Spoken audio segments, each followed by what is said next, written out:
तो गाइस कैसे हैं आप सब लोग। बैटल स्पिरिट के एपिसोड 42 के साथ हाजिर हूं। तो लास्ट एपिसोड के एंड पे हमने देखा था कि एक तरफ रोग होता है, दूसरी तरफ से जाई वैंग और शेनगोंग दोनों होते हैं और वो दोनों अपनी अपनी बैटल स्पिरिट को रिलीज करते हैं। शेनगोंग जो होता है वो वहां पर जाई वैंग से कह रहा होता है कि तुम पीछे हटो, ये मेरा ओपोनेंट है, जबकि जाई वैंग कहता है ये मेरा ओपोनेंट है। और हमारा रोग उनसे कहता है कि दोनों एक साथ मेरे पर अटैक करने के लिए आ सकते हो। और इसी के साथ ही शेनगोंग कहता है कि मैं यहाँ पर पहले अटैक करूंगा और इसी के साथ ही वो अपने लॉर्ड ऑफ लाइट को एक्टिवेट करता है, जबकि दूसरी तरफ से हमारा जाई वैंग जो होता है अपने मिरर प्रीस्ट को एक्टिवेट करता है और कहता है कि चलो फिर देखते हैं कौन जहां पर इसको हराता है। और दोनों एक साथ वहां पर अपनी पावर्स को रिलीज करने के बाद बड़ी तेजी के साथ अटैक करने के लिए आगे बढ़ते हैं। दोनों सेम अटैक को यूज कर रहे होते हैं, दोनों पावरफुल अटैक, यानी कि दोनों की एनर्जी रिलीज हो रही होती है और दोनों बड़ी तेजी के साथ हमारे रोग की तरफ आगे बढ़ रहे होते हैं, जबकि हमारा रोग सामने खड़ा वहां पर मुस्कुरा रहा होता है और कहता है देखते हैं कि तुम दोनों के अंदर कितना दम है। और इसी के साथ ही रोग दोनों के पंचेस को वहां पर अपने नॉर्मल हाथों के साथ ही ब्लॉक कर लेता है। जैसे वहां पर दोनों को ब्लॉक करता है वहां पर जबरदस्त प्रेशर निकलता है। शेनगोंग कहता है ऐसा कैसे हो सकता है कि इसने हम दोनों के अटैक्स को सिंगल हैंडेडली ब्लॉक कर लिया, जबकि जाई वैंग भी काफी हैरान होता है और कहता है कि इसका मतलब यह है कि इसकी फुल स्ट्रेंथ जो है वो मेरी सोच से ज्यादा थी और मुझे लगा था कि मैं यहां पर इसको हरा सकता हूं। तो हमारा रोग वहां पर बिल्कुल एक साइको की तरह हंस रहा होता है और उनसे कहता है कि क्या तुम यहां पर देखना चाहते हो कि असली का अटैक किस तरह का होता है, अब अटैक करने की बारी मेरी है। और इसी के साथ ही वहां पर अपनी मैलिस से कहता है कि मैलिस अटैक करो। और मैलिस जो होती है वहां पर अपनी क्लास से बहुत ज्यादा पावर देती है और उसकी पावर जो होती है वहां पर उसके हाथों के अंदर से निकलती है, जिसकी वजह से वो दोनों अपने हाथ छुड़ाकर जल्दी से जंप करते हुए पीछे की तरफ हट जाते हैं।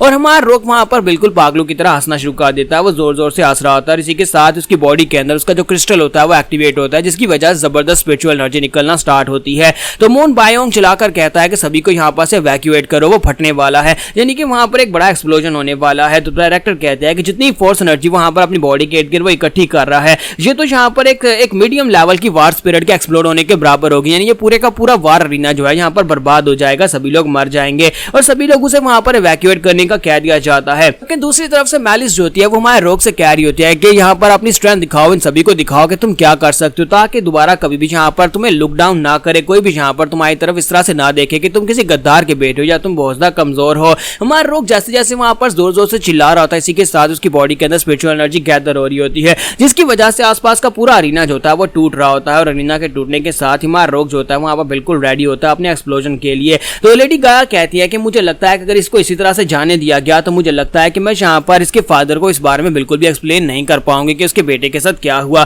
क्योंकि ये तो यहाँ पर अपनी स्पिरिचुअल एनर्जी को कंट्रोल नहीं कर सकता, अगर ये यहाँ पर फट गया तो ये लड़का भी मर जाएगा। और इसी के साथ ही वहां पर बैठे हुए दूसरे एग्जामिनर से वो कहते हैं मेरे साथ आओ, हम सभी लोग जाकर रोग को रोकते हैं। और वो सभी एग्जामिनर जो होते हैं बड़ी तेजी के साथ उठते हुए आगे बढ़ते हैं, जबकि मास्टर चीशेंग कहता है कि अब अगर यहाँ पर ये बुड्ढी खूसड़ी इस फाइट को रोक भी देती है तो इस बात से फर्क नहीं पड़ता, क्योंकि अब उस टूर्नामेंट का कोई मकसद ही नहीं रहा। टूर्नामेंट का मकसद सिर्फ और सिर्फ रोग की बैटल स्पिरिट को देखना था, जो मैंने यहाँ पर देख ली है, यानी कि अब हमारा यहाँ पर जो प्लान था वो प्लान कामयाब हो सकता है, यानी कि अब हम लोग यहाँ पर इन सभी बच्चों को यूज कर सकते हैं। और इसी के साथ ही वहां पर ग्रैनी के साथ जो बंदा होता है वो कहता है कि ग्रैनी गाया, मुझे लगता है कि आपको वहां पर खुद जाने की जरूरत नहीं है, आपकी वार स्पिरिट हम सभी की वार स्पिरिट से ज्यादा पावरफुल है, आपको वहां पर जाकर पर्सनली से रोकने की जरूरत नहीं है, हम लोग जाकर वहां पर उसे रोक सकते हैं, हम अकेले ही काफी हैं। तो ग्रैनी गाया उनसे कहते हैं कि रोग ने अपनी पावर्स को अवेकन कर लिया है और उसकी पावर्स काफी ज्यादा पावरफुल है, मैं नहीं चाहती कि यहाँ पर उसकी पावर्स जो है वो अनकंट्रोल हो जाए और तुम सभी लोग भी यहाँ पर इसकी वजह जख्मी हो जाओ, मुझे खुद जाकर उसे रोकना पड़ेगा, क्योंकि वो रोग लड़का जो है मेरी बात सुनेगा। और इसी के साथ ग्रैनी गाया जैसी वहां पर नीचे उतरती हैं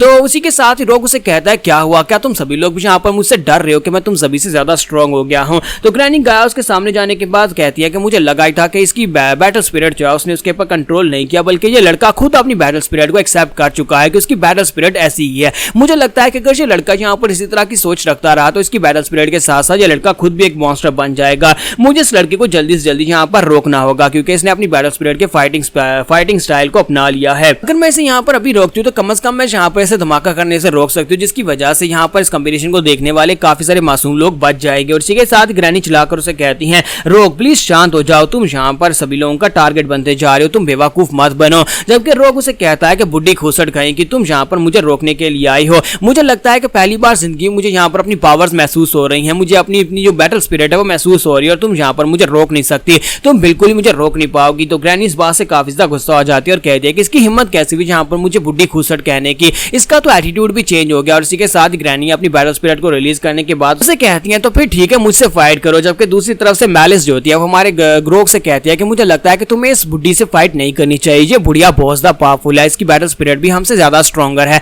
और मैं भी यहाँ पर तुम्हें बचा नहीं पाऊंगी। तो रोग उसे कहता है कि इस बात से फर्क नहीं पड़ता, वैसे भी तो मैं यहाँ पर काफी ज्यादा पावरफुल होता जा रहा हूँ, मैं इस बुढ़िया को हरा दूंगा। लेकिन इसी के साथ उसके मुंह के ऊपर एक जबरदस्त पंच पड़ता है। जैसी ग्रैनी गाया उसके मुंह पर पंच मारती है, उसे कहती है कि अपनी पावर्स को यहाँ पर कंट्रोल करो। मैं दोबारा इस बारे में बिल्कुल बात नहीं करूंगी और दोबारा तुमसे रिक्वेस्ट नहीं करूंगी। अगर तुमने यहाँ पर दूसरे लोगों को मारने की कोशिश की तो फिर मैं तुम्हें यहाँ पर मार डालूंगी। तो जैसे वो उसे ये बात कहती है और साथ उसे कहती है क्या तुम्हें अभी अपने फादर को ढूंढना नहीं है, क्या तुम्हें अभी यहाँ पर मरना है। तो ये बात सुनने के बाद रोक वहां पर शांत हो जाता है और इसी के साथ ही वहां पर अपनी बैटल स्पिरिट को कंट्रोल कर लेता है और कहता है ठीक है मैं यहाँ पर रुक जाता हूँ। तो उसके बाद पूरे के पूरे अरीना को वहां पर शट डाउन कर दिया जाता है क्योंकि अरीना जो है पूरी तरह से बर्बाद हो चुका होता है। नेक्स्ट सीन कॉन्फ्रेंस हॉल का दिखाया जाता है जहां पर मास्टर ची शेंग जो होते हैं अपने सामने उन सभी विजेताओं को खड़ा करके बैठे होते हैं जो कि यहाँ पर इस कंपटीशन में हिस्सा लेकर टॉप 30 में आए थे। तो वो उन सभी से कहते हैं कि हमारा मकसद जो था इस टूर्नामेंट में वो सभी बच्चों को यहाँ पर ढूंढना था जो कि इस कंपटीशन को जीत सके और काफी ज्यादा बेहतर हो, जिनकी वार स्पिरिट्स काफी ज्यादा बेहतर हो। लेकिन अब जबकि कंपटीशन का एंड रिजल्ट जो था वो बिल्कुल भी हमारे मुताबिक नहीं आया तो हम लोग इस टूर्नामेंट को यहाँ पर रद्द करते हैं। इस टूर्नामेंट में कोई भी विनर नहीं है। जबकि मां रोग उसकी बात सुनने के बाद कहता है कि सभी लोग जानते हैं कि विनर कौन है। तो ये बात सुनने के बाद शेनगोंग चलाकर उसे कहता है अपनी बकवास बंद करो, अगर फाइट चलती रहती तो मैं तुम्हें हरा देता। रोग को उसकी बैटल स्पिरिट मिलने के बाद उसका हुलिया तो चेंज हुआ है, साथ उसका एटीट्यूड भी काफी ज्यादा बदल गया, वो बिल्कुल एक बैड एस बन गया है।